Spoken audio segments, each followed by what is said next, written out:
వంశీ అనుచరులు కావచ్చు, వైఎస్ఆర్ కాంగ్రెస్ పార్టీ కార్యకర్తలు కావచ్చు, చొరబడి విధ్వంసం చేసి తగులుబెట్టి, కార్లను తగలబెట్టి, కంప్యూటర్లు పగలగొట్టి, అద్దాలు ధ్వంసం చేసి ఒక బీభత్సకరమైన వాతావరణాన్ని ఆనాడు సృష్టించారు. ఎందుకు చేశారు అంటే అప్పటి తెలుగుదేశం పార్టీ జాతీయ అధికార ప్రతినిధిగా ఉన్న కొమ్మారెడ్డి పట్టాభి గన్నవరం వస్తున్నాడని ఒక స్టేట్మెంట్ ఇచ్చారు. పర్టికులర్గా వంశీ అనుచరుల చేతుల్లో దెబ్బలు తిన్నా ఇబ్బందికరమైన పరిస్థితులు ఎదుర్కొంటున్న తెలుగుదేశం పార్టీ కార్యకర్త దొంతు చిన్నాని పరామర్శించేందుకు పట్టాభి అక్కడికి వెళ్తున్నానని ఒక స్టేట్మెంట్ ఇచ్చారు.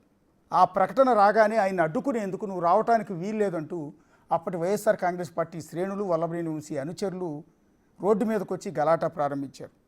దాన్ని అడ్డుకునేందుకు తెలుగుదేశం పార్టీ కార్యకర్తలు కూడా రోడ్డు మీదకి వచ్చారు. ఈ దశలోనే రెండు వర్గాల మధ్య తీవ్ర ఉద్రిక్త పరిస్థితి ఏర్పడింది.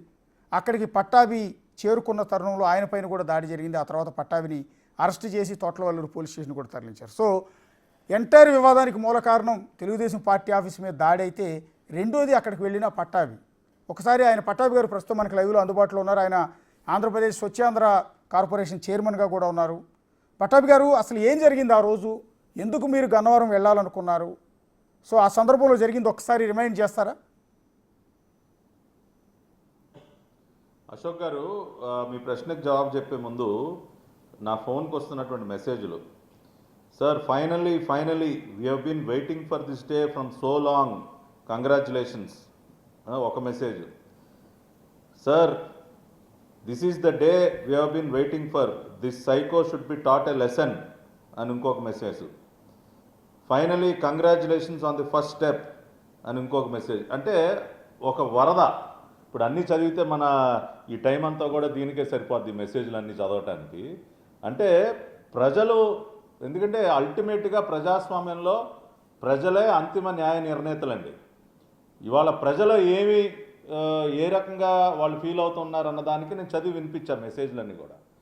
ఆ రోజున అశోక్ గారు, కొమ్మారెడ్డి పట్టాభిరామ్ అనే వ్యక్తి చేసినటువంటి నేరం ఏంటంటే, గన్నవరం నియోజకవర్గంలో ఉన్నటువంటి ఒక సీనియర్ తెలుగుదేశం పార్టీ బీసీ నాయకుడైనటువంటి దొంతు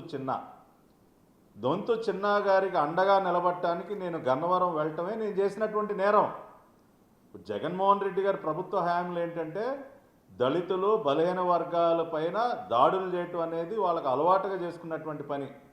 ఒక డ్రైవర్ సుబ్రహ్మణ్యాన్ని చంపి డోర్ డెలివరీ చేయటం కానీ, ఒక డాక్టర్ సుధాకర్ని చిత్రహింసలు గురి చేయటం కానీ, వరప్రసాద్ శిరోమండనం కానీ, డాక్టర్ అనితారాణి కానీ, ఇట్లా చెప్పుకుంటూ పోతే లిస్టు ఇవాళ సరిపోదు.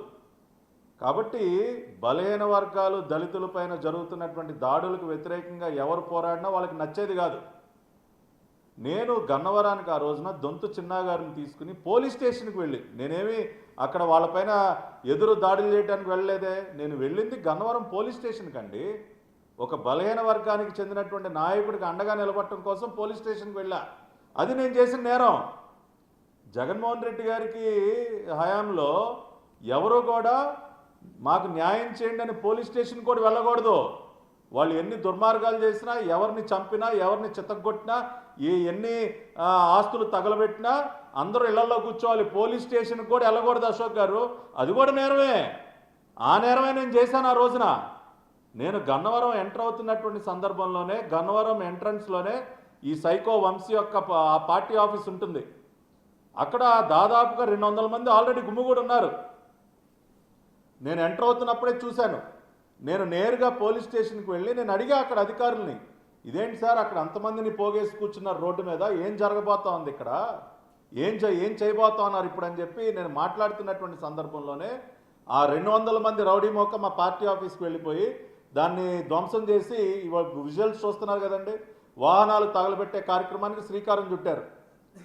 నేను పోలీస్ స్టేషన్లో ఉండి గట్టిగా నిలదీశా, ఇదేంటి సార్ మేము న్యాయం చేయండి అని మీ దగ్గరికి రావటం ఏంటి, రెండో పక్కన మా ఆఫీసు నేను వాహనాలని తగలబెట్టడం ఏంటి సార్, అసలు ఏం జరుగుతూ ఉంది గన్నవరంలో అని చెప్పి నేను గట్టిగా నిలదీసేసరికి అప్పుడు అక్కడ ఉన్నటువంటి సిఐ బయలుదేరి అక్కడికి వెళ్ళటం జరిగింది. కానీ అప్పటికే జరగాల్సిన విధ్వంసం అంతా జరిగిపోయింది. సిఐ గారు వెనక మేము కూడా అక్కడ ఉన్నటువంటి మేము 25-30 మంది పార్టీ లీడర్స్ అందరూ మేము బయలుదేరి వెళ్తూ ఉంటే, ఒక హైవే పైన గన్నవరం మా మధ్యగుండానే నేషనల్ హైవే వెళ్తుంది, ఒక హైవే మీద మమ్మల్ని అడ్డగించి రాడ్లు, కర్రలు, పెట్రోల్ సీసాలతో మా పైన దాడి చేసి నన్ను చంపే ప్రయత్నం చేశారు. ఆ రోజున కేవలం నా పర్సనల్ సెక్యూరిటీ నా డ్రైవర్ వల్ల నేను ప్రాణాలతో బయటపడగలిగాను. నన్ను ఆ తర్వాత పోలీసులు అదుపులోకి తీసుకుని రాత్రంతా జాషువా, ఆ రోజున కృష్ణా జిల్లా ఎస్పీగా ఉన్నటువంటి జాషువా కూడా ఈ కుట్రలో భాగస్వామి. వంశీకి వైసీపీ నాయకులకి తొత్తుగా మారిపోయినటువంటి ఆ రోజున జిల్లా ఎస్పీకి కూడా తెలుసు వాళ్ళు ఏం చేయబోతా ఉన్నారో తెలుసు. వాళ్ళందరూ కూడా కుమ్మక్కై, జిల్లా ఎస్పీ కూడా వంశీతో కుమ్మక్కయ్యి ఈ రోజున ఈ అరాచకానికి పాల్పడ్డాడు. నన్నేమో తోట్లవల్లూరు స్టేషన్ తీసుకెళ్ళి 3rd డిగ్రీ సార్, నా పైన 3rd డిగ్రీ ప్రయోగించి చిత్రహింసలు గురి చేశారు. ఆ రోజున నా పైన ఉన్నటువంటి గాయాలన్నీ కూడా నేను లైవ్లో ఆ తర్వాత మీడియాకు కూడా చూపించడం జరిగింది. మేజిస్ట్రేట్ గారి ముందు వాంగ్మూలం కూడా ఇవ్వటం జరిగింది. కాబట్టి ఓవరాల్గా ఈ గన్నవరం సంఘటన మొత్తానికి మూల కారణం ఏంటి అంటే ఒక బలహీన వర్గానికి చెందినటువంటి చిన్న అనే వ్యక్తికి అండగా వెళ్ళటమే ఆ రోజున వాళ్ళ దృష్టిలో నేరం.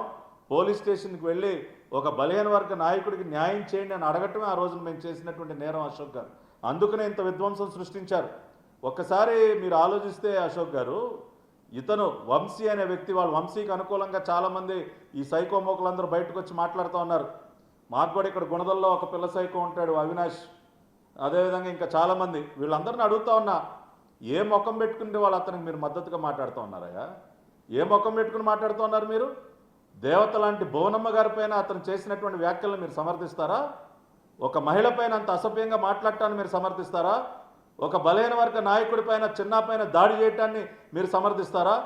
ఆ తర్వాత కాలంలో అశోక్ గారు మీకు గుర్తుండే ఉంటుంది, ఇవాళ కడప ఎమ్మెల్యేగా ఉన్నటువంటి మాధవి గారు ఆ రోజున విజయవాడ వచ్చి ఎయిర్పోర్ట్ బయట ఎలక్షన్ నియమాలకు విరుద్ధంగా పెద్ద పెద్ద బ్యానర్లు పెడితే అక్కడ ఆవిడ నిలబడి ఫోటోలు తీసి ఎలక్షన్ కమిషన్ ఫిర్యాదు చేద్దామని ఆవిడ ఫోటో తీస్తూ ఉంటే ఒక మహిళను కూడా చూడకుండా ప్రస్తుత కడప శాసనసభ్యురాలపైన ఆ రోజున వంశీ రౌడీ మొక్కలు చేసినటువంటి దాడి ఏంటండి?